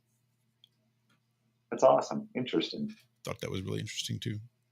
Just seems strange. But again, you're just using all those bodies for sacrificial. Like, yeah, all the other bunnies, they're the Marines of the bunny world. Just the professional bullet stoppers, just the sacrifices, essentially.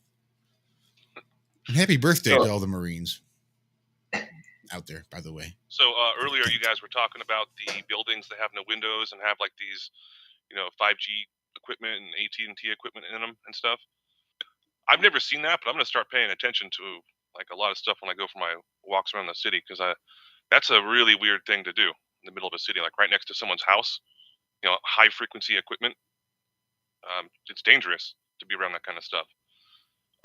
So there's something else. There's all kinds of weird stuff. So I put this in the Skype chat. I wish I could put it in the chat on YouTube or Rockfin, but so if you guys just take a look at this and just. Oh, can I just click on it and show you guys? I guess.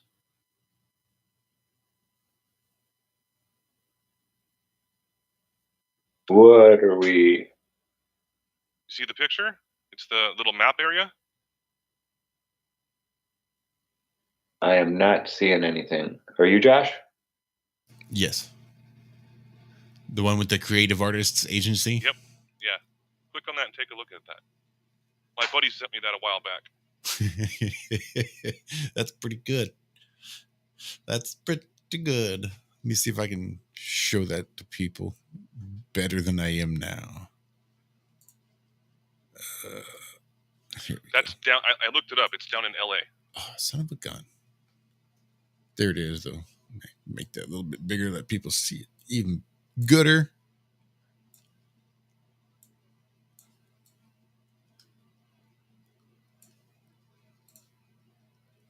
There we go. Yeah, after we take a look at this, I've got some more news from California I need to talk about because those people are fucking insane. Well, we got about 2 minutes before we hit our final break. So before we talk... I know, Zach. I live in California. I live in Silicon Valley. It's fucking crazy out here. Yeah, I guess, well... Okay, so I see the picture. Oh. Yeah. What are we looking at? I can zoom in even a little more, I think. Is Zach not able to see this? I think. I think if he goes to YouTube or Rockfin, either or, I've zoomed in enough. It should be pretty obvious and clear as to what it is we're looking at. Whoa. The I will all-seeing put eye this. pyramid. Yeah, I'll put this in the show picture for you guys. It's pretty awesome. And what building is that? That is the Creative Artists Agency. Isn't that like a or the talent? Westfield Group? Maybe it looks like a whole plaza. That's like a full city block worth of plaza right there. With the Westfield Group building on the bottom and the Creative Artists Agency building on the top. Yeah, and for people that are just listening, what this basically is the square and compass Freemason symbol built right into a huge plaza, and you wouldn't ever be able to notice it unless you were taking an aerial photo of it. It's huge. It's got the all-seeing eye right in the middle of the courtyard. It is clear as day when you look at it. I don't think anyone can even deny what that is. Yeah, that's messed up. Well, I was about to ask, and I saw it. It hit me dead in the face when I got the picture big enough. So, yeah. Oh, nice, Tommy. Thank you. I just saw what you found for us. Thank you, brother. Yeah, I got that downloaded, getting ready to load it Me up. too. I'm doing it right now, putting it in the safe spot. Which is definitely much appreciated, Tommy. I've still got to figure out how to bring back to life my old computer in order to get all my stuff off of there.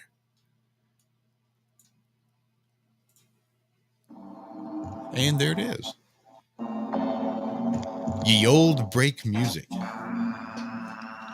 So that's going to bring us right to the end of the third quarter of the show. And we've only got one more segment left. Stick around. I've still got a whole lot of making up time to do since I've basically done nothing to get ready for work this whole show.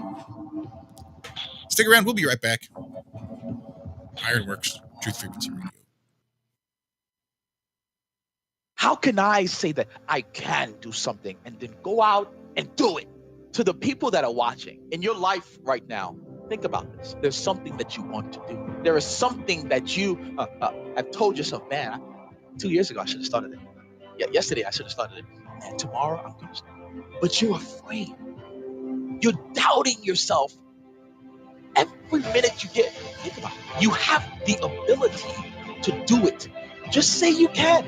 Understand that there are people in your lives that are waiting on you to flourish, waiting on you to accomplish, waiting on you to go to the next level, waiting on you to achieve all of your dreams, to succeed in a way that you have imagined yourself achieving for so long. Understand that. And then tell yourself that you can do it. Tell yourself that you can do it.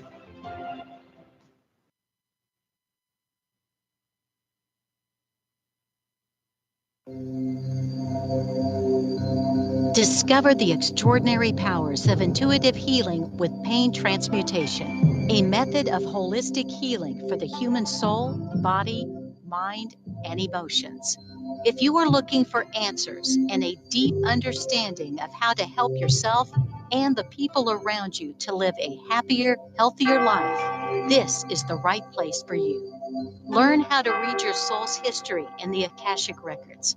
Remove negative energy attachments from your astral body and start the process of inner and outer pain transmutation. Join Pain Transmutation Community to get started on the path of intuitive healing. Change your energetic state.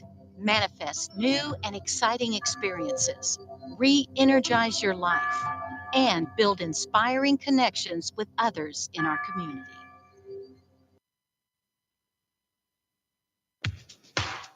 Hey everyone, it's Mark Sargent from Strange World, broadcasting live every Tuesday evening, 10 to 12 Eastern, 7 to 9 Pacific, right here on Truth Frequency Radio.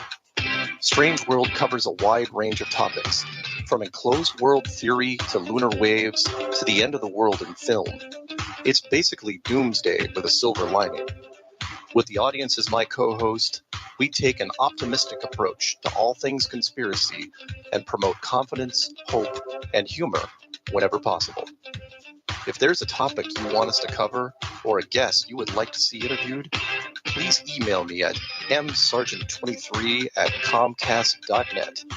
So please join me and tell your friends about Truth Frequency Radio, the leader in real radio programming, bringing you quality, cutting-edge broadcasts from around the world.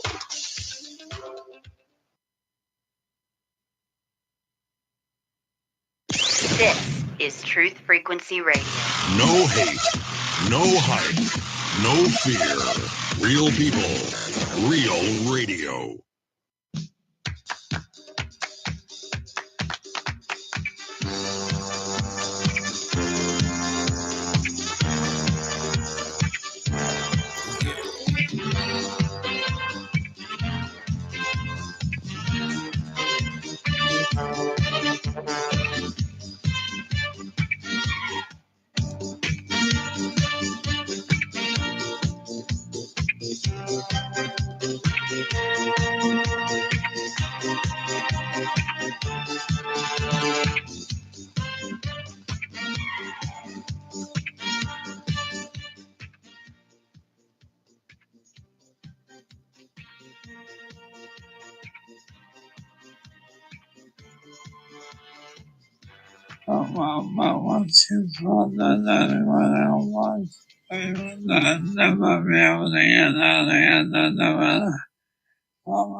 Inconceivable! He likes the way I talk, and I like the way he talks. Mm-hmm.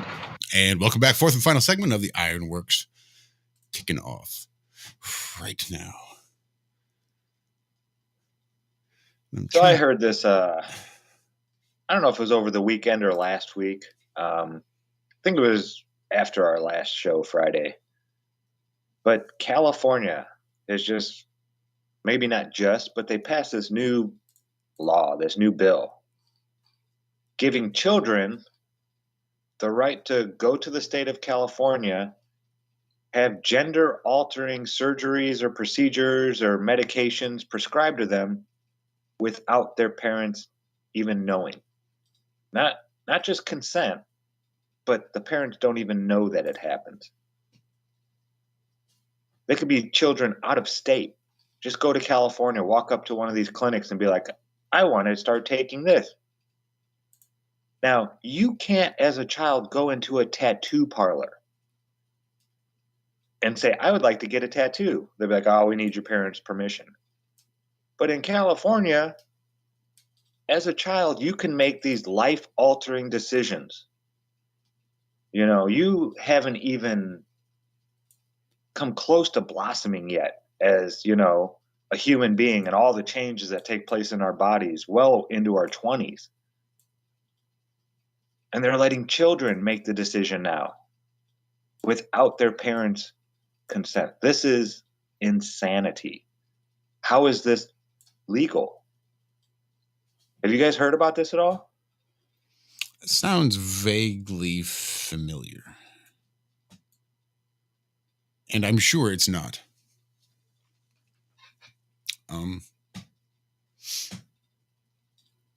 This is one of those interesting cases where children can be regarded as property. If you have exclusive rights to something, it's yours. That's your property. And as a mother and a father, you both have exclusive rights to your children. Exclusive. No one gets to step in. That's your property, by God. Literally, by God, that's your property. So for the state to be able to come in and say, oh, well, you know, we'll allow it if you don't want it to happen. If you don't want your property to turn into some other property, it'll still be yours. It's just different property now. Property you weren't necessarily planning for. But that's okay. Well, aren't we all property technically? Like, I heard this thing about, like, as soon as you have a birth certificate and a social security number, you're basically government property. You could be you could be considered property in that regard. I'm sure that the government would like to be able to consider they have exclusive rights to the people. But if you look practically at the way government is created, like, people can't be property for the government. If you take away the people, what's the government other than a stack of papers and empty rooms? There is no government without people. So people are primary over government because they created it. government is the property of the people because the people created the government to protect their rights. So by definition, the government is property of the people, and people cannot then be property of the government.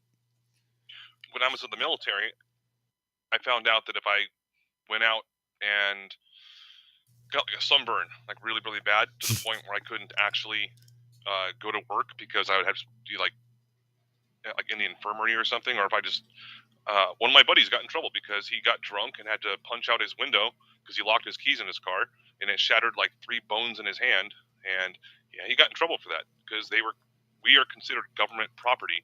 Therefore, if we do anything to damage that government property, we can get in trouble for it. Well, and that's a different situation. That's not an assumption, or it is a correct assumption, but they've got the documentation to be able to prove where you said, yes, I will be government property. Thank you very much. So when they say you're damaging government property, it's only because you have agreed to be government property at that point. That's why you don't get constitutional rights and things like that when you're in the military. You have to follow the Uniform Code of Military Justice, the UCMJ. You have no human rights in the military. Yeah, I went to captain's mast once when I was in, so I had to learn a little bit about that. And in the military, if people aren't aware of this, you are guilty until proven innocent. In the civilian world, it's the other way around. You're innocent until proven guilty. So in the military, it's like you have to prove you didn't do this. Like, holy shit. It's because you're the property. Yep. Yeah, you have to be really careful about what you do.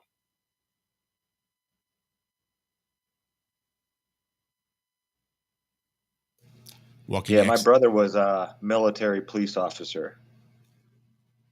And he said that was the weirdest part, is because especially the younger guys, they had no idea that they had no rights anymore. You know, they thought, innocent until proven guilty, blah, blah. It's like, no, doesn't work that way here. Yeah, it's like a different world when you're in the military. It really is. Hey, Zach, I thought you were going to talk about some California shit. I want to hear it. Yeah. Don't pull any punches, man. I want to hear all of it. Don't even No, be nice. I did. That was the whole children can have all these medical procedures now, and they can't go get a tattoo. They need their parents' permission for that. But if you want to take puberty blockers and mess with your body for who knows how long, there's no long-term studies on any of this stuff. You can just choose to do that. That's your prerogative as a child now. Dude, I can still remember at the age of 17 years old having to go sit down with my Aunt Geraldine and try to get her to help me convince my mom to go and get my fucking ear pierced at the mall so I could be more metal than I was currently at that moment. That, I had to have one parental type figure step in and talk to another parental type figure so we could go get my ear pierced. But yeah, I guess if I wanted to slice and dice, it'd have been all good. Fuck, this world, bro. In the Marine Corps, they told us that we weren't allowed to get any tattoos while we were in boot camp because we would be damaging government property. I mean, it's horseshit. I got like 3 of them, but I did a lot of things in the boot camp that were illegal according to the UCMJ. Wait, you got a tattoo in boot camp? Mm-hmm. What the fuck? That's like what you do in prison. Exactly. Yep. Actually, boot camp is pretty much like prison. I was going to say, you just get a little more I say in boot camp. It was probably R&R. after boot camp and during my AIT, my advanced infantry training. I wasn't able to really get out anywhere during boot camp. No, you're pretty much locked down like in prison during boot camp, aren't you? For the most part. Oh, it's way worse than prison. As far as you can't even speak unless you're spoken to first. You're not really supposed to do that. It's like you have to shut up and just pay attention and stand in front of your fucking rack while you get yelled at for fucking an hour, and then PT for fucking 2 hours, and then it's just boot camp is weird. I didn't speak for 3 days when I got there. 3 fucking days. Not a word came out of my mouth. Wow. I found one of the interesting things in their breakdown and their mind control is the way that they get away. They get you to separate yourself from your identity. And it's to completely stop using the words I and me. It's always this recruit. You don't ever, when you're speaking to your drill instructor, it's never, I need to use the head. This recruit needs to use the head. This recruit does X, Y, Z. And you're just not allowed to use I and me because those don't exist anymore. It's either this recruit or that recruit, but they're all recruits. This idea of individuality and self really is attempted to be completely destroyed. And I think that's one of the reasons that I never really meshed well. It's because I just never did jump in with both feet into the mind control. That's why I would never make a good salesman, because I could never jump in with both feet into the mind control it takes to be a good salesman and to use the mind control to sell. Right. I don't know. I could do it and then have to go home and take 4 showers and never get that feeling off. Ian in chat says he had to have his parents' permission to join the military at 17. Mm-hmm. Same. So to serve your country, to go, do this patriotic act and this and that, you still need your parents' permission. You're not old enough to make that judgment for yourself. Just for something that, is going to last a certain amount of years. That's it. You sign up and you tell them how many years you want to be in. It's not like you sign a piece of paper and they, this one's going to be here 2 years. You're going to have to be here for 4 years. No. It's like a contract that you're signing to serve a certain amount of time. Well, this whole gender thing, there's no certain amount of time. This could be forever, for the rest of your life. And as a child, they're allowing them to make this decision. When you can't go join the military without your parents' consent. Get a tattoo. You can't drive a car underage. I mean, it's 18 now, isn't it, to drive a car most places? Not 16 anymore? I don't think so. I've never heard of that. But did you know that the military is now, some people are joining the military specifically because they know that the military will help pay for their sex reassignment surgery, which is extremely expensive. And people are actually going in to do that because the military is like, oh yeah, that's fine now. That's okay. You guys can be here. Well, they need to get the numbers on the women's side. They need more men over there because the women can't do the pull-ups. Well, they can now. They just had to lower the standards. Yeah. One. You have to do one pull-up. Yeah, no offense, ladies, but there's a reason that there's no women that are in special forces, okay? It's just a fact of life. Yeah, I watched the training. They said the women's group very much underperformed. The men in women's group underperformed.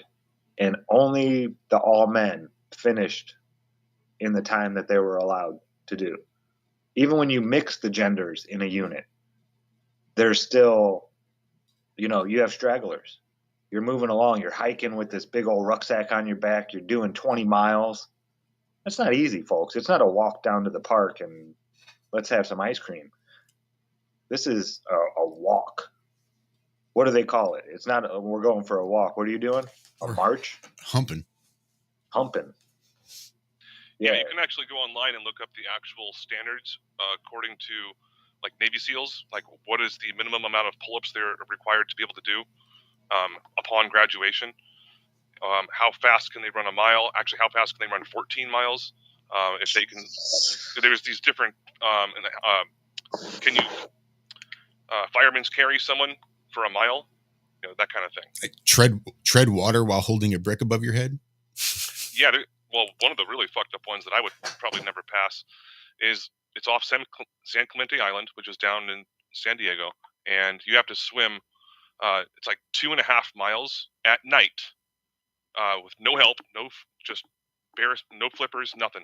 You have to swim that far at night over to the island where you're going to start another part of your training. Jeez. If they can't do it, I mean, they have rescue boats out there watching all the swimmers and stuff, but and there's sharks out there too. That's one of the requirements that special forces have to go through. And I'm not saying a woman couldn't do that, but that's kind of the stuff that Navy SEALs. That's just one thing they have to do. Yeah, and it's funny because you see the SEALs, and it's not always the biggest, strongest, muscle-bound, weightlifting-looking guys that make it.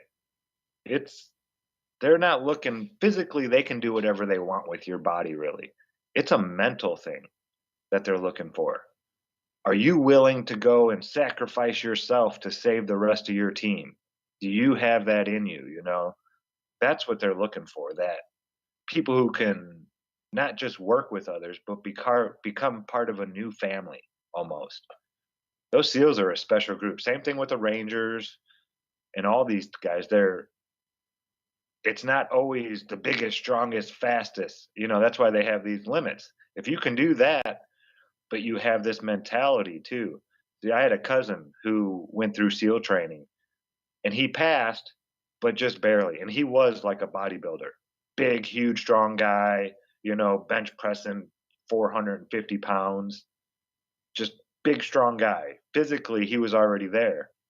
He said the hardest part was mentally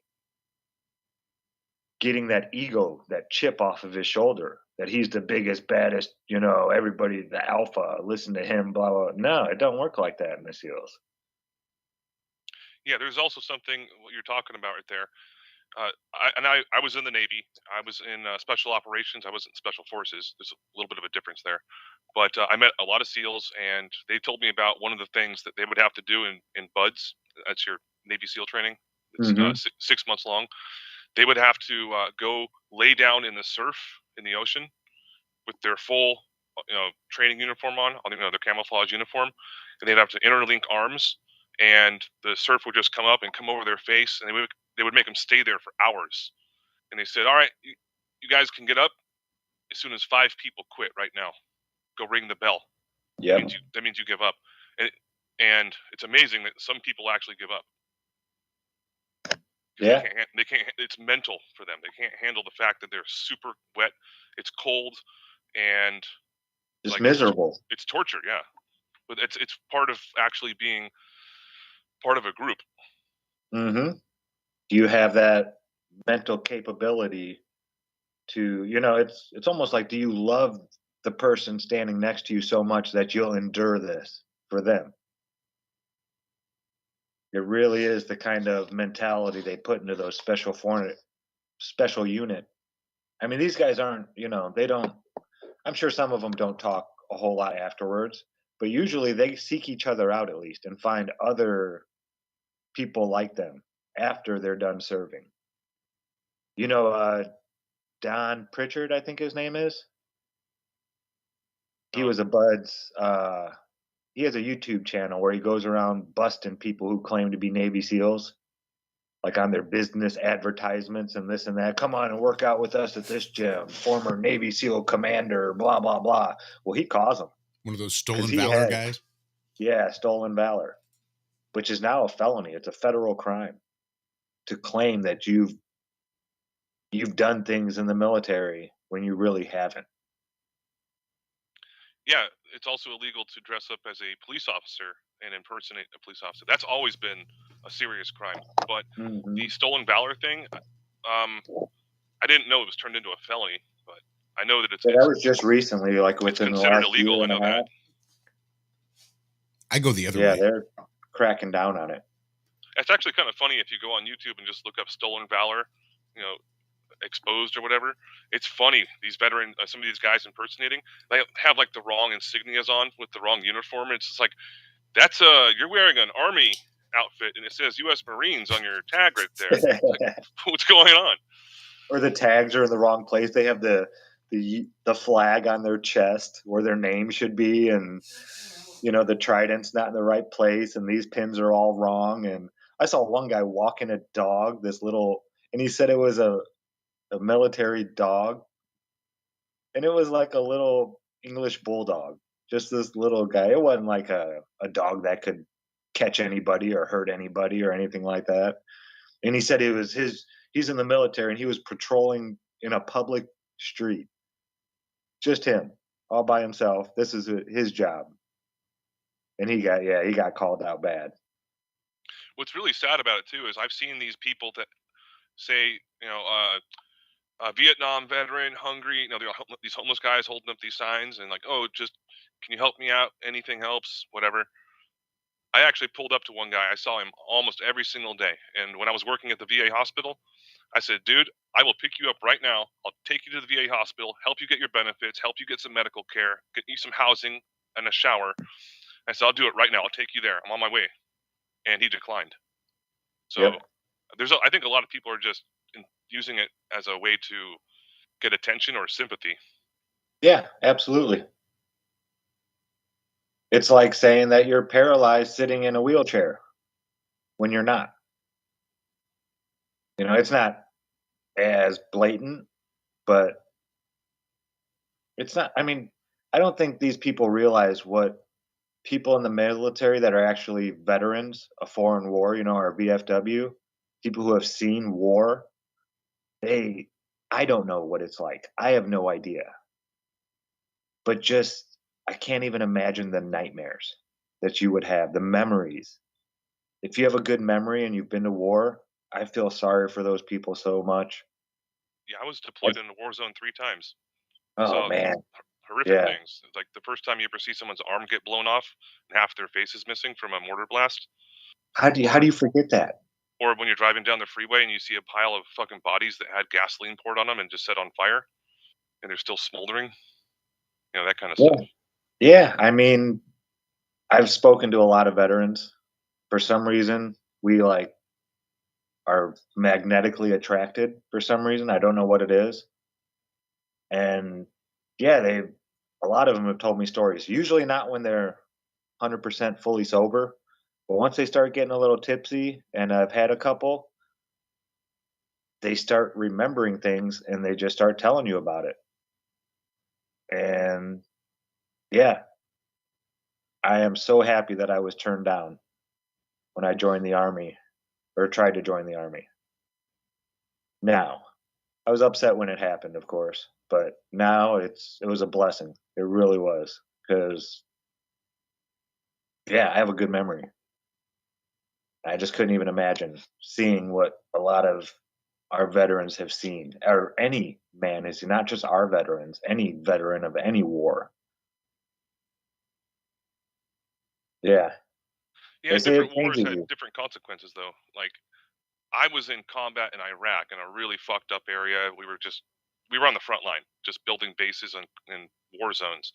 But I saw a lot of bad shit. But like my grandpa was in World War II. And he told me that he saw thousands of people die. Yeah. And he was totally fucked from it. But he still became successful in his life. Very, very successful, actually. But some people have night terrors the rest of their life from what they've seen in combat. Yeah. My uncle, he got over a lot of it. While he was getting over it, though, he did obtain like 18 DUIs. He definitely turned to alcohol to try to forget. And I only saw him one time where we were getting ready to go camping, and he walked into the grocery store. It was called Wiseway in Hobart, Indiana. And as soon as he walked in, his whole face just turned white and went this blank expression. And as soon as that happened, like just as quick as that happened, he turned around and walked right back out. And my aunt was like, "Oh, he's all right, guys. Come on, because we were getting ready to follow him back out." And we went and did the shopping and everything. Came out, and my aunt asked him, "Everything all right? You okay? Little episode?" He's like, "Yeah, I'm all right. It'll be all right."